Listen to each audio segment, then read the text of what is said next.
Get ready to be inspired by the people, stories, and opportunities in Africa. We're a global community of Africans and friends of Africa with no boundaries. Together, we celebrate the continent's successes and help provide solutions to some of its greatest challenges. Impact Africa airs live every Sunday at 9 a.m. Eastern Time, 1 p.m. GMT at listenvisionlive.com. You can also catch previous episodes on iTunes and on the show's website, impactafricaonline.com. Connect with Impact Africa on Twitter and Facebook at @UImpactAfrica.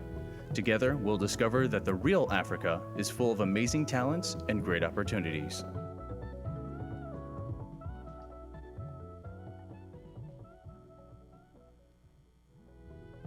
Welcome to Impact Africa. Africa has long been associated with needing aid and handouts. Today, you'll learn so much more about this wonderful continent from enlightening stories, people, and ideas. Now, here is your host, Tope Fajinbesi. Good morning, America. Good afternoon, Nigeria. Welcome to Impact Africa. It's a pleasure and a blessing to be back here again today. And for those who are following me on Facebook, you know I said yesterday that today is all about Nigeria.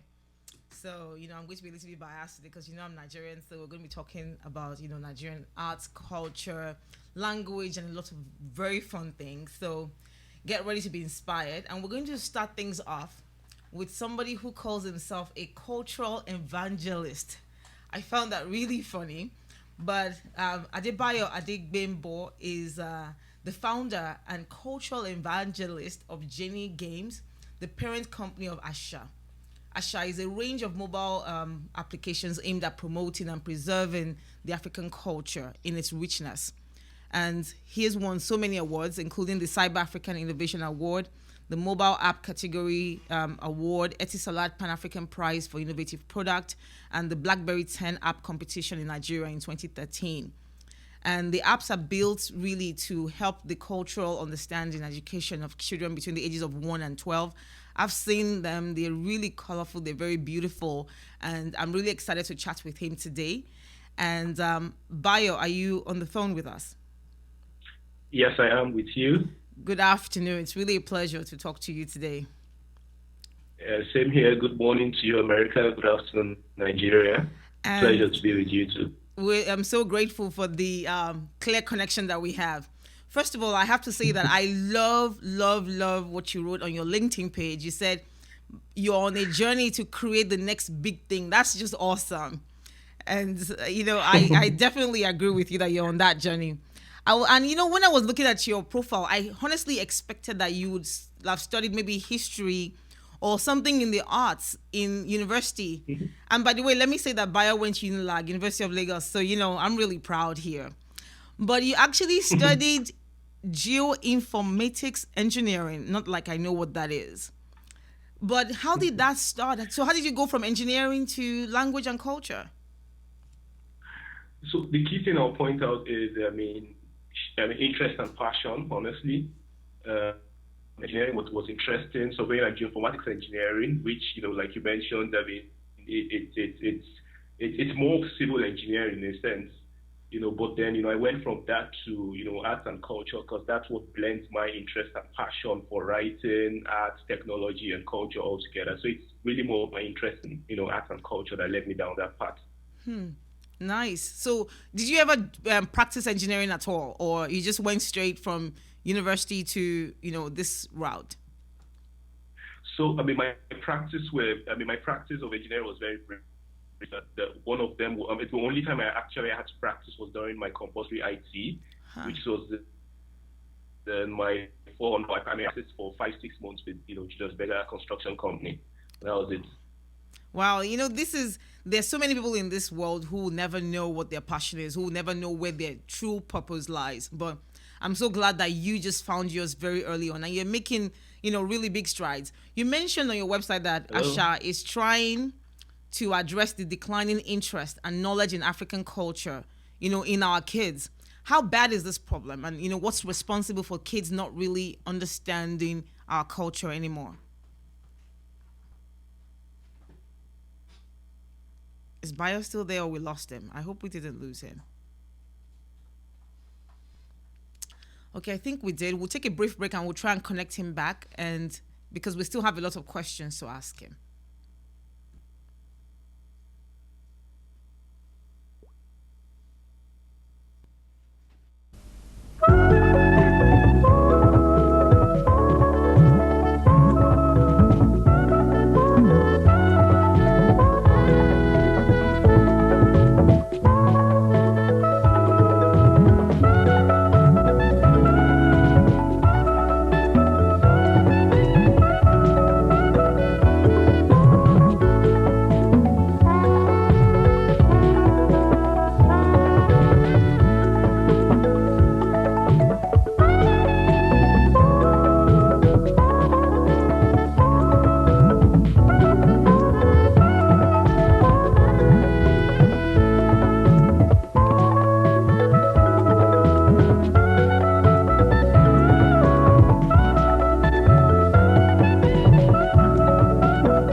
You are listening to Impact Africa. To connect with the program, please call 1-443-499-2755. That's 1-443-499-2755. You may also send an email to info@impactafricaonline.com or tweet @UImpactAfrica. Now, back to our show.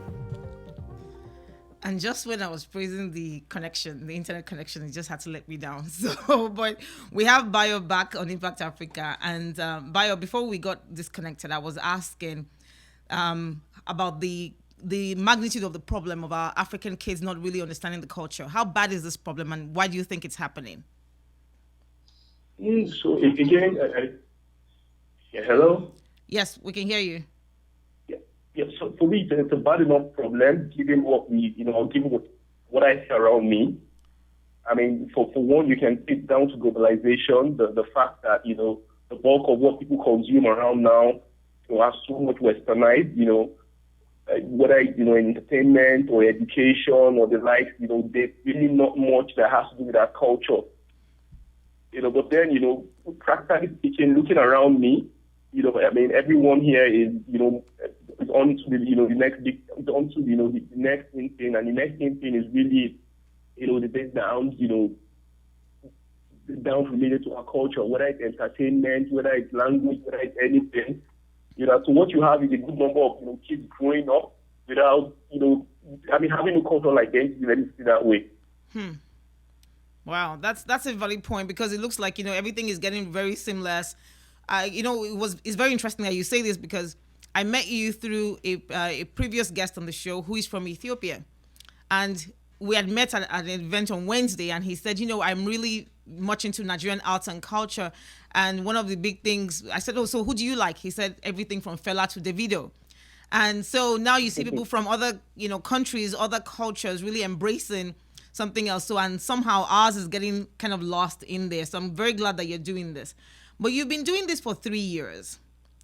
And, I'm sure you've had your good days, you've had your, excellent days and some challenging days. What's one of the perhaps biggest, most heartwarming stories that you can share? Okay, so the heartwarming stories, quite a few of them, among the many interesting ones, our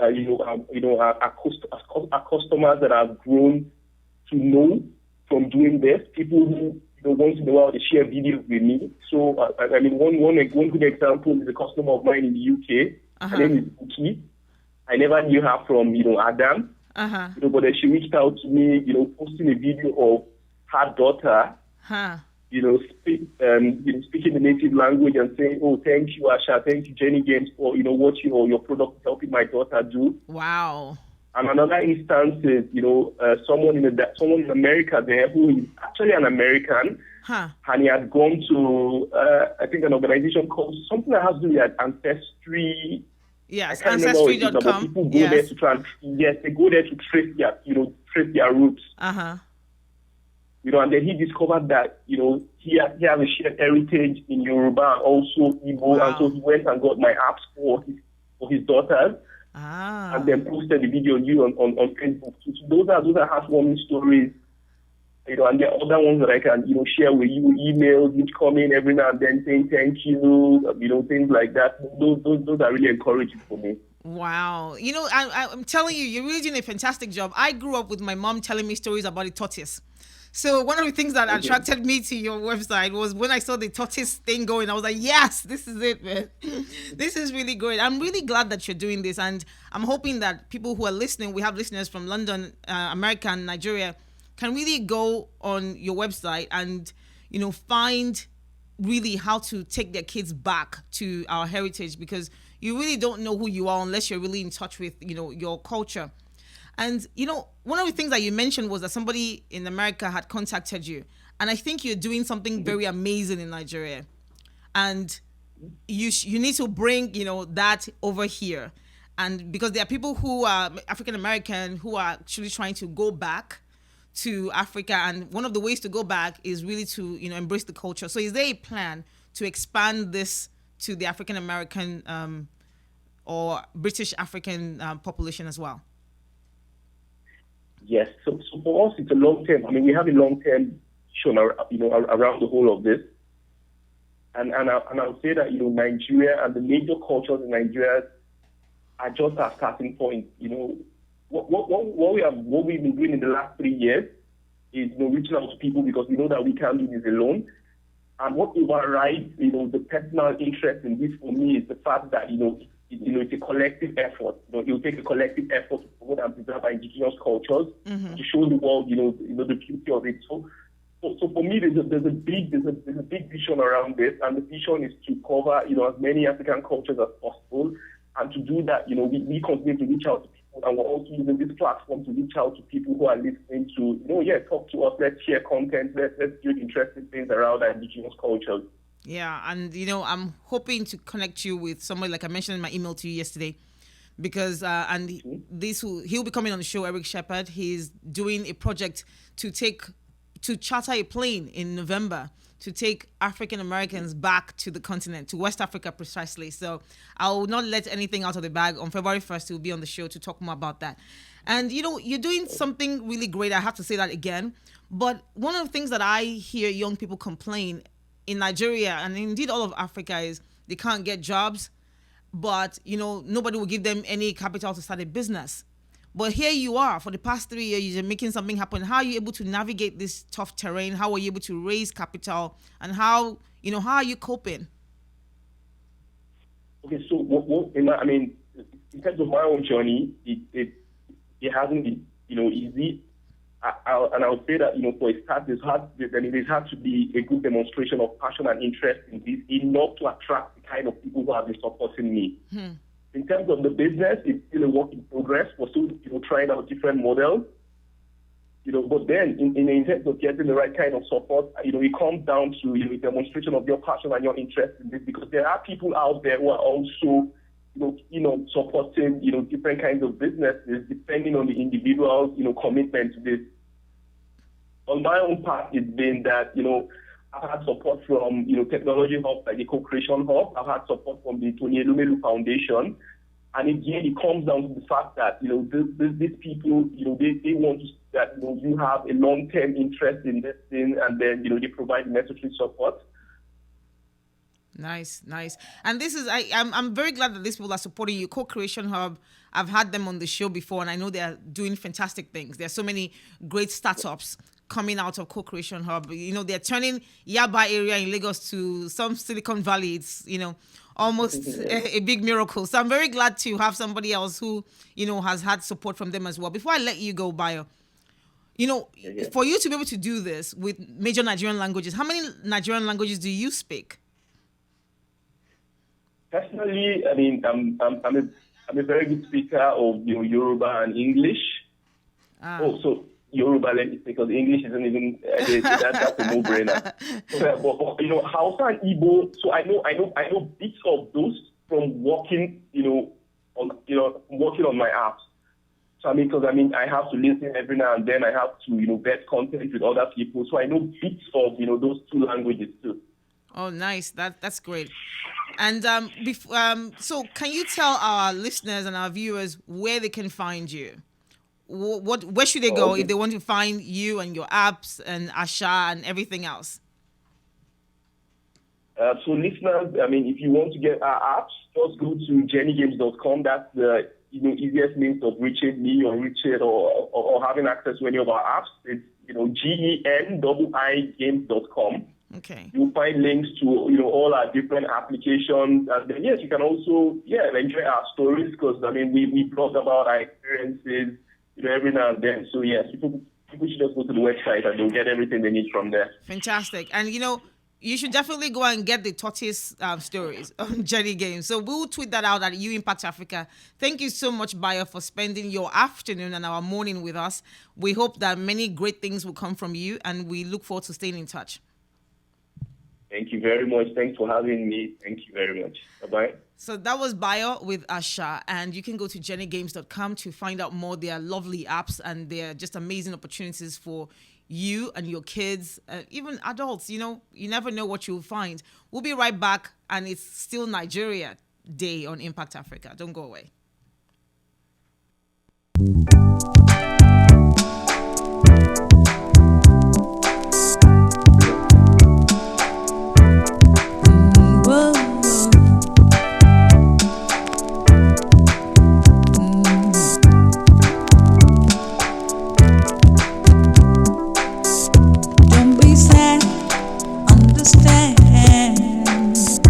Everybody has a day when the sun stays away. Take heart in a new tomorrow. A little more love between makes for a brighter day. You never need worry, let one love set you free. One love, keep us together. Living in a world, it's a struggle, just staying alive. One love, keep us together. Living in a world, it's a struggle, just staying alive.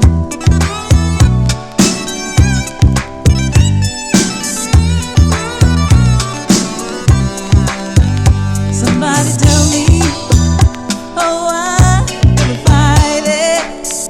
One love can set us free if we just let it be. Take heart in a brand new day. Good love is all we need to chase the clouds away. And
You are listening to Impact Africa. To connect with the program, please call 1-443-499-2755. That's 1-443-499-2755. You may also send an email to info@impactafricaonline.com or tweet @UImpactAfrica. Now, back to our show.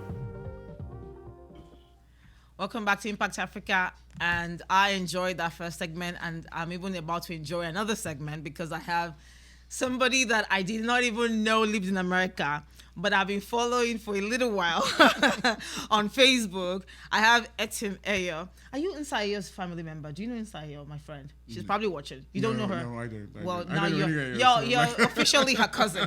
But if you don't know the Nigerian Nostalgia Project on Facebook, then you've been living under a rock. Because that is the group to go on Facebook to learn everything about Nigeria from, I think, 1950s to 1980. All the way from 1850. Wow. I think. Yes, it's, the amazing history. Amazing history. So if you don't know it, just go find it. And after this, I'm sure you're going to find it. But, he's the convener of that group. And every time I go to the group, like I was telling you during the break, I always think about the Yoruba proverb that says that if a child falls, they look forward, but if an adult falls, they look back.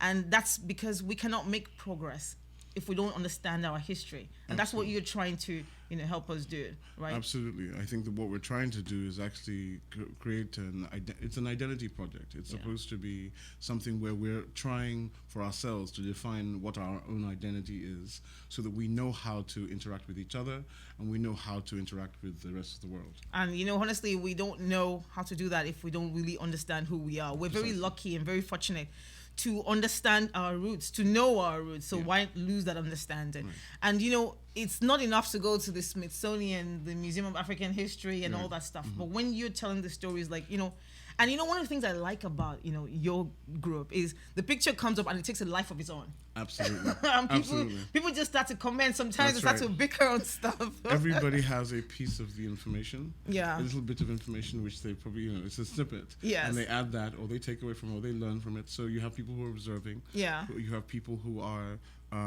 contributing, yeah, who know little bits and pieces. And so I think that with each picture and the commentary which follows, you get a variety of information. You get a sense of the history. You get a sense of who Nigerians are. You get a sense of how they interact with each other. And their bias. And all their prejudices and everything shows up in that same thing. Yeah. Honestly, I really enjoy that. Yeah.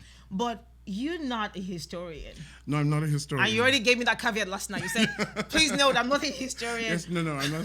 I'm definitely not a historian. My father, in fact, was a historian. So, nice. Somehow maybe. So this is in the blood somewhere. Yeah, who knows? Maybe if it was a mathematician, I probably would be able to do math. Yeah, but you're into risk management. So how did you just wake up one day and say, you know what, the next thing is to help Nigerians learn history? I'm not sure. I think that when you're a kid, you try to do everything. You try to be everything that your parents don't want you to be, or you just try to be not like them. You know what I mean? I think that was probably how I kind of steered into risk management and the financial world. And I studied law, and it's just a little bit different. I was trying to be normal, I think. You were trying to be normal. You are more than normal, because I first read your bio.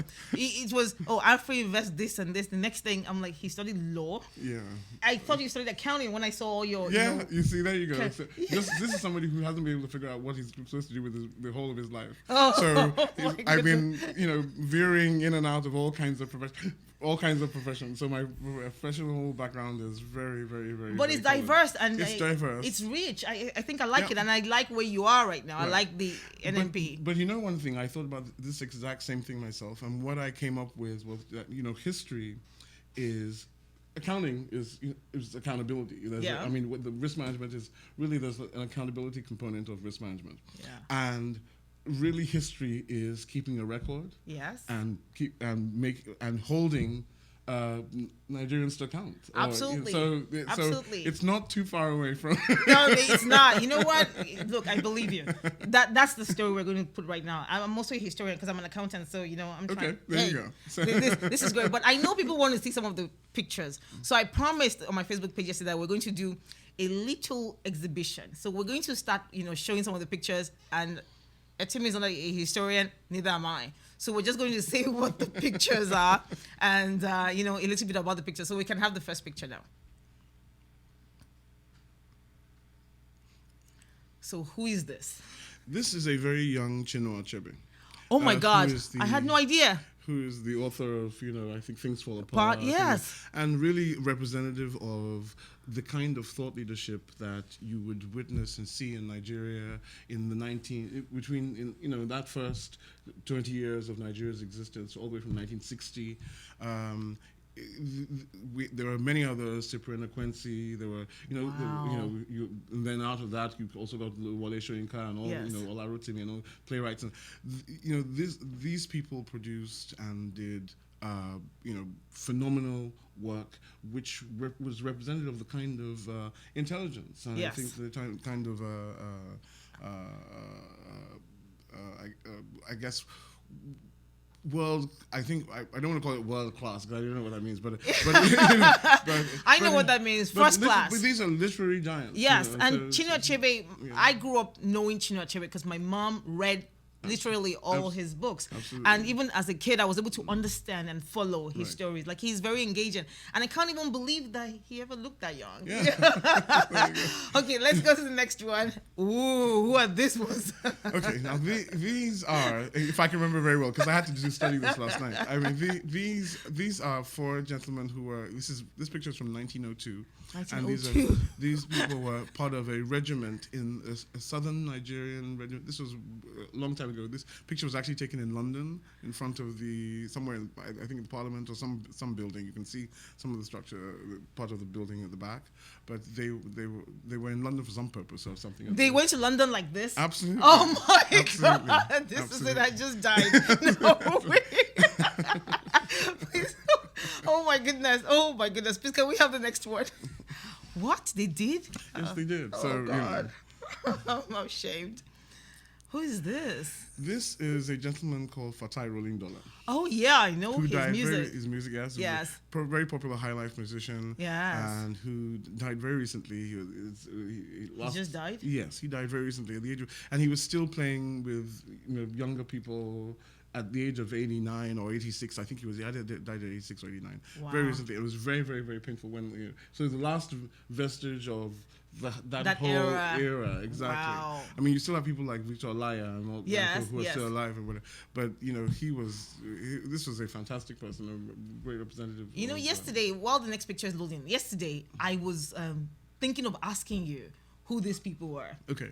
But I said no. I think I should find out as well. When everyone other person is finding out, and I just totally got 0 out of 3 right now. Okay. So let's see next one that we have. What is this? Okay, this is just Nigeria's Air Force One. This is Nigeria Air Force helicopter. I guess this must have been right at the end of the war in 1970, and it was just a photograph taken of soldiers getting off the plane. I mean, I'm sure whoever is getting off right there, the guy in the center, is probably some very important personality. But I can't tell you who it is. But who is I'm very curious to know who that woman is. Is this picture on the NNP group page? It is, and actually, I didn't see any reference to who the individuals were. So that's it's something that may come up later on, and somebody may find it. And say, yes, I'm very I want to know who that woman was. Right. Oh, yeah, the woman. Yes. Who? Well, people are coming back from war. There are people. And how come she's there in civilian uniform? After a war, I'm just wondering what's her role. It's very difficult to imagine. but there's another photograph in this which may help answer the question. Okay, so we'll move on then. These are Biafran soldiers. Wow. Young. These are young boys. These are kids. Yes, who are being trained for military action. These are kids. Absolutely, yes. Oh my goodness! Wow. Oh my goodness, this is not good. And I think this picture is Gilles Caron image. I just wanted to say that because I know that it's probably some kind of copyright thing, which is very unnecessary. Oh, maybe this is a soldier coming from war. That's a soldier coming home from war. And that a is happy his mother. Yes, oh my goodness. Happy to see that her child has returned to. Yeah, this is so emotional. Yeah. So emotional. This is really nice. The pure joy on both of them's faces is just, amazing. Absolutely. I wonder if anybody would even recognize these people. Maybe one of their family Family members. members. Yes, It's could very do that. possible. Well, you can go to Nigerian Nostalgia Project page on Facebook and see this is your uncle. Yeah, you never know. Who is this? My rich Yoruba uncle. This is just a photograph from, I think it's probably from around 1950, in the late 1950s. It's of a traditional ruler, traditional king from Ikere Ekiti Wow. in Nigeria. Oh, I see Ibukun behind the scene. You know, I think she's from Ekiti. She's raising up her hand. She's, Really? Okay, there you go. okay, this is Ibukun's uncle. All right. Okay. She's represented. Yeah, she is represented. You knew that when you chose that picture, right? You knew that the intern on the show. Absolutely. Yes. Yeah, you did. I got Okay, the I audio forgive from- you. Yeah. And let me see. I think this is Obafemi Awolowo. Is that him? That is Oh, Obafemi Awolowo. goodness. 1 out of 7 so far. Yeah, so that's Obafemi Awolowo, who's having a conversation clearly with Sir Ahmadu Bello, who was the premier. Of the northern region. Yeah. Obafemi Awolowo, who was the premier of the western region, and the man standing in the background is Alvan Ikoku, who who's On the what naira now? 10 naira. 10 naira note. Yeah, there you go. Oh, wow. Yeah. Oh So my these are great statesmen and people Yes. who really, had a vision, although disparate vision, but Yes. but they were great thinkers and they were very intelligent men. And they shaped today's conversation. Yes. Rightly or wrongly. Who had this? This is a photograph which was contributed by. This is a personal photograph which is the kind I like the most in the Nostalgia Project is a photograph of what's his name, T.O.S. Benson. The brother of Bobby Benson. The brother of Bobby Benson. Yes. And also, he was I think one of the first Nigerian. It was in the ministry. It was a minister. Minister of Information. Yes, yes. And this was him, and that's his wife. Oh, really? Yes, that's his wife, and this is his car, and this is the photograph. It was a car that I think maybe he purchased it for his wife. I'm not quite sure. Wow. But this was the car, and he was just having a conversation. This is with him. T.O.S. Benson? Sorry? This is T.O.S. Benson. Yes, that's a very young T.O.S. Benson talking to his wife outside their Wow. house in Yaba. And this was it right-hand drive? The car, was it a right-hand drive or no? It was the wrong side of the road. Yeah, whatever it was. Oh, wow.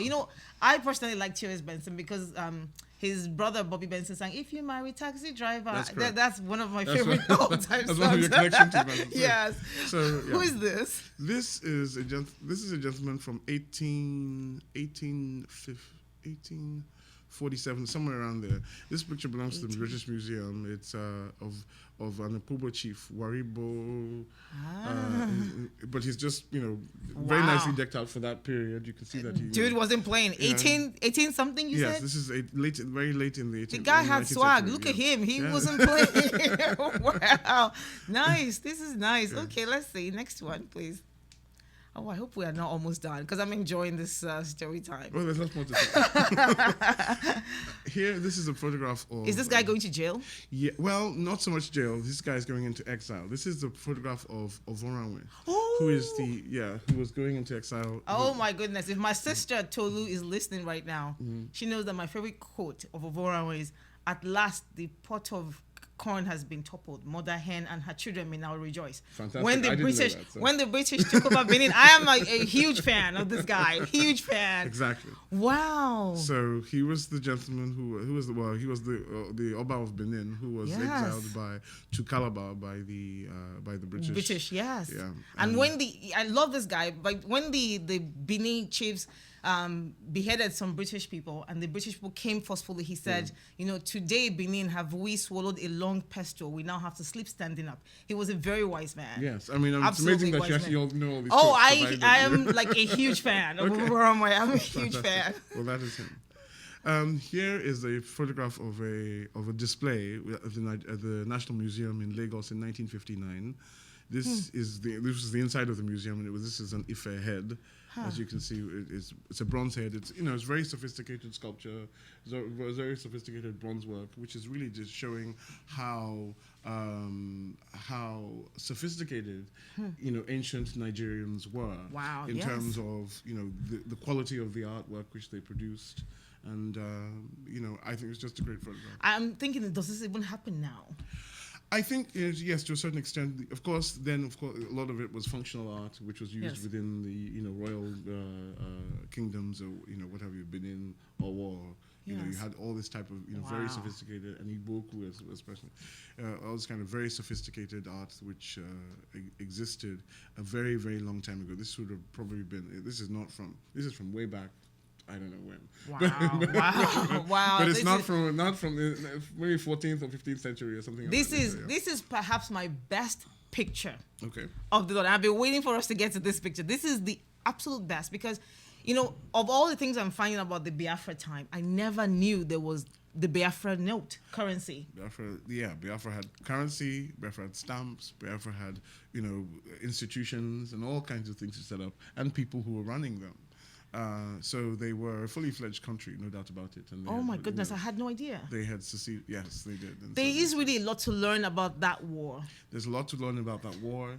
There's a lot that isn't taught about that war. Yes. We are.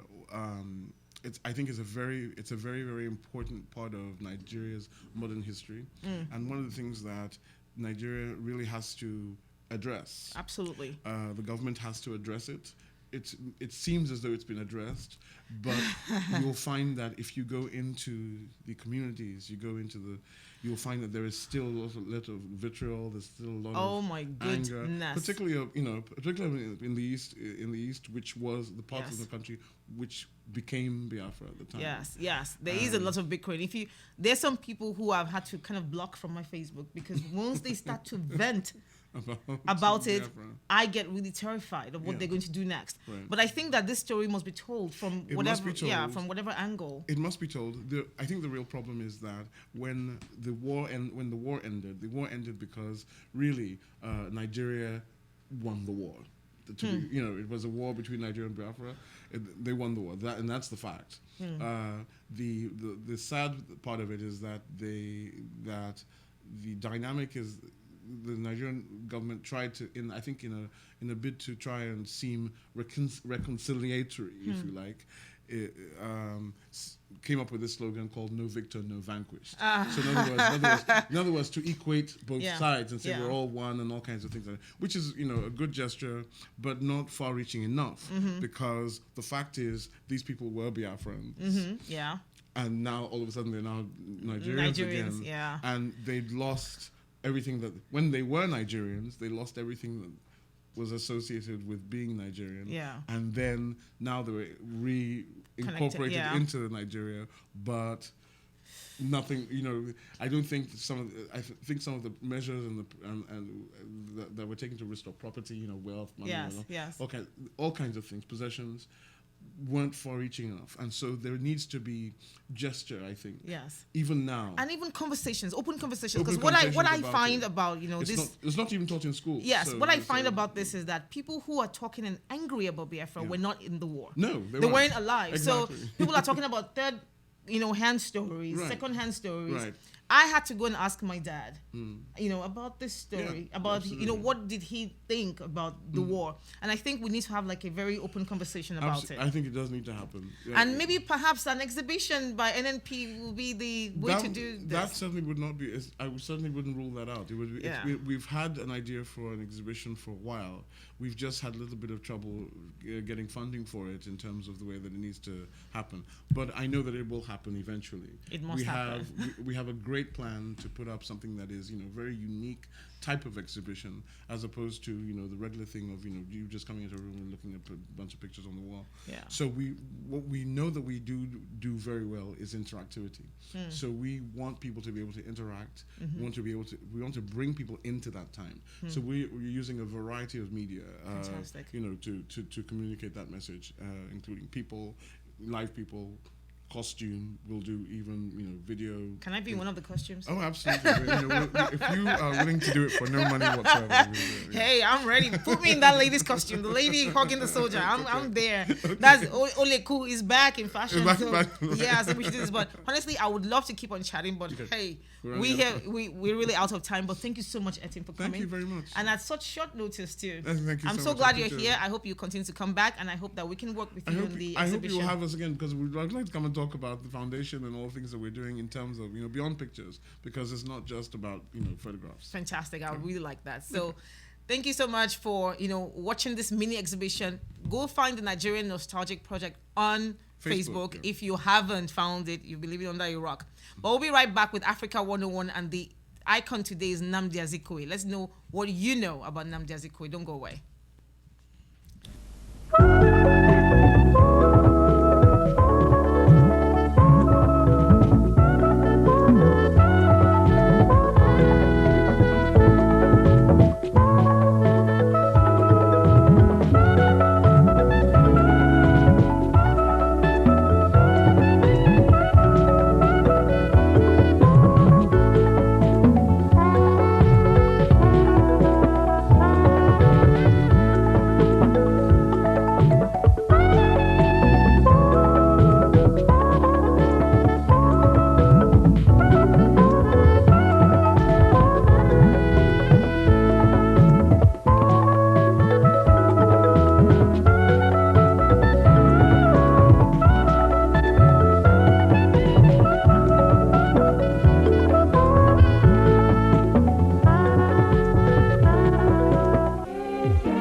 You are listening to Impact Africa. To connect with the program, the Africa 101 segment is sponsored by the African Memory Game, available online at theafricamemorygame.com. You are listening to Impact Africa. To connect with the program, please call 1-443-499-2755.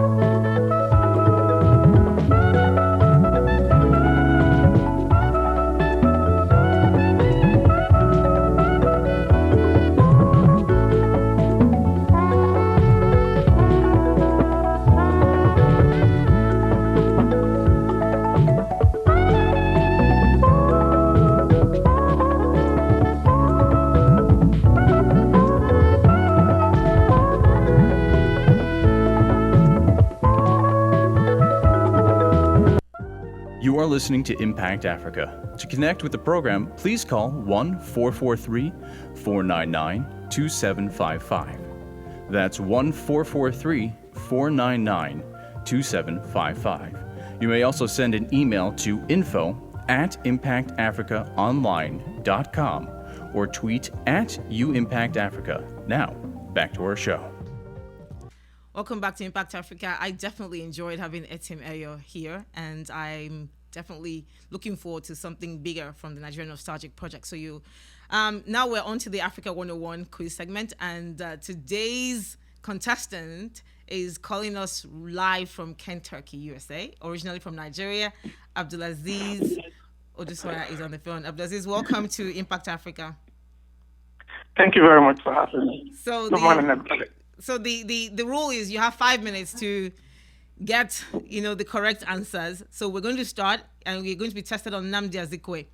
Who was the first president of Nigeria? A. Tafawa Balewa, B. Olusegun Obasanjo, C. Nnamdi Azikiwe, D. Goodluck Jonathan. Nnamdi Azikiwe. Okay, correct. So Azikiwe ran for president in 1979. True or false? True. True. What region of Nigeria was Azikiwe born in? Northern Nigeria, Southern Nigeria, Eastern Nigeria, none of the above. He was born in England. He was born in Northern Nigeria. Oh, wow. You're not playing. Yes, he was. I thought you were going to miss that one. Before attending Lincoln University in D.C., what American university did Nnamdi Azikiwe attend? University of Mississippi, University of California, Berkeley, Howard University, Yale University. Howard University. Wow, correct. Okay, which of the following political parties did Azikiwe start? The Action Congress, the National Council of Nigeria and the Cameroons, the Labour Party, the Men's Liberation Party. I think it's the NCNC, National Council of Nigeria and the Cameroons. That is correct. Wow, you're not playing. What was the name of the newspaper that Azikiwe started? The Guardian, Lagos Daily News, the West African Pilot, the Punch. The West Pilot. The West African Pilot, correct. Wow. Do you have Nnamdi Azikiwe there with you? Yeah. Frankly, I used to go on shows back in Nigeria, and some of the things we used to start. And Nnamdi Azikiwe was very interesting to know. Was in sports and so many other things. Wow, nice. Where did Nnamdi Azikiwe establish his newspaper in 1934? A, Ghana, B, Nigeria, C, Washington, D.C., D, Cameroon. 1934, I'll say Ghana. Ghana, that is correct. Wow. Okay, you have 3 more questions to get correctly, and we'll see if you're going to equal Samir Mustafa's record. Azikiwe was the Chancellor of the University of Lagos. True or false? True. Wow, nice. What is the title of Azikiwe's biography? A, My Trip. B, Journey to the Center of My Soul. C, Breakfast at Zix. D, My Odyssey. My Odyssey. Correct. Well, final question. When did Azikiwe die? A, February 29, 1996. B, May 11, 1996. C, May 11, 1980. D, January 20, 2006. I remember there were some rumors that he died many times. That was May 11, 1996. Wow. Can we have a serious applause for this guy? That is a whole 10 out of 10. You did absolutely phenomenal. That is just excellent. And, well, if you want to know about Nnamdi Azikiwe, I think the person to call is Aziz, but he's all the way in Kentucky. But with the right price, we'll give you his phone number. So thank you so much for contesting today. And thank you, Duko Yebolu, for compiling the questions. And thank you. We hope you'll be back for the Battle of the Champions. Sure. All right, okay. Thank you. Thank you very much. You're welcome. So we're almost out of time. It's been, an amazing show today. But before we go, I wanted to introduce something new that we're going to be starting. And this is, about reading news. Somebody special is going to come on and be reading our news for us. Just highlights of some of the news that we might have missed very soon. But before she gets in February, I'll be reading the news on her behalf. So IJ Reads News. If you don't know IJ Reads News on Facebook, then you're living under another rock. Because yes, this lady, she's a lawyer, but every time I get on Facebook, I have to go to IJ Reads News to see all the things that are happening everywhere in the world. I don't know how she does it, but she just gets, the best news ever. So she sent some very interesting stories that I'm going to quickly run through. The first one just almost threw me on the floor yesterday. Namibia's wife swapping practice ignites debate. I didn't even know they had a wife swapping practice in Namibia. So it turns out that wife swapping among Namibia's nomadic tribes has been practiced for generations, but now a legislator who is likely to be reelected is trying to make it, into law. The weird thing about this practice is that the wives don't have much say in the matter. They are swapped and exchanged and swung between different men in a country with one of the world's highest HIV infection rates. This is just outrageous. But the tribes that do this, they defend their cultural practice. They say it strengthens their friendships and prevents promiscuity. Oh my goodness. It is a culture that gives us unity and friendship, they said. Okay. But now they're trying to make it law, and the deputy president of the opposition party is in support. The party is Alliance of Namibia. He's in support of this law. I hope it doesn't pass, though. So another news that she sent is Burkina Faso lawmakers just slashed their own pay in half. I actually missed this one until I saw it on her page. Members of Burkina Faso's interim legislature have agreed to give themselves a 50% pay cut. I think this is so amazing because, hardly do you find this happening among African governments. We're used to big government and large entourage and all this, crazy stuff that waste money when people are busy, when people are suffering and they can't find food to eat. But for these people to do this is just amazing. And, the nation's officials will now receive $1,580 equivalent instead of the $3,000 they currently receive. And the decision means that members of the National Transitional Council will receive a salary of about $19,000 a year rather than, $32,000. This is great. I think regardless of what their sins are or whatever they're doing, I think this is a step in the right direction. I'm looking forward to Nigerian lawmakers doing the same thing, and perhaps other African countries. Let's live as lean as our people, or at least let's show that we understand what they're going through. The final story that I want to share from IJ Reads News is the hero of the kosher store grocery siege will become a French citizen. And this is very interesting because the unfortunate incident that happened in Paris has put a lot of minorities in that country in a bad light. People are seen, especially even the blacks, are seen as just, anti-French, the Muslims, the anti-French. But, very little is, known about people like this guy, Lassana Batili.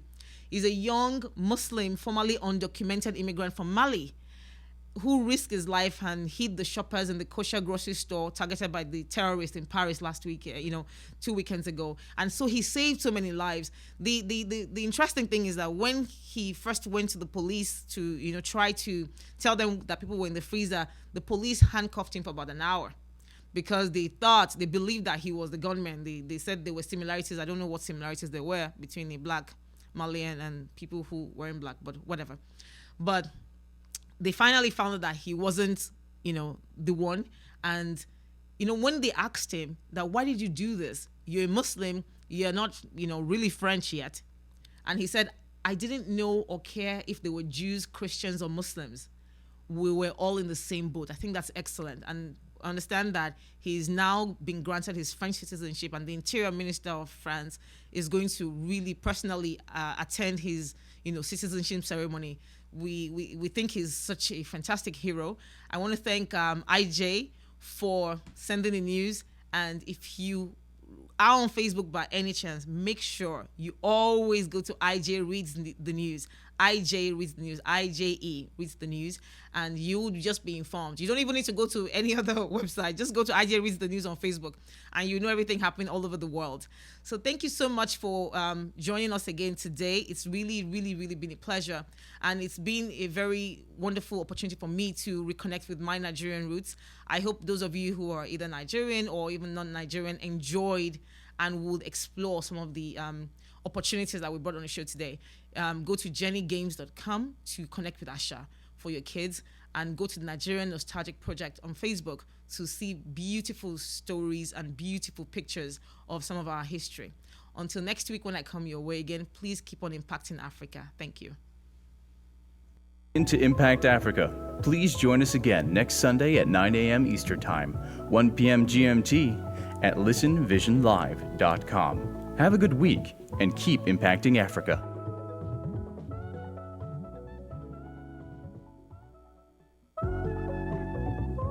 Get ready to be inspired by the people, stories, and opportunities in Africa. We're a global community of Africans and friends of Africa with no boundaries. Together, we celebrate the continent's successes and help provide solutions to some of its greatest challenges. Impact Africa airs live every Sunday at 9 a.m. Eastern Time, 1 p.m. GMT at listenvisionlive.com.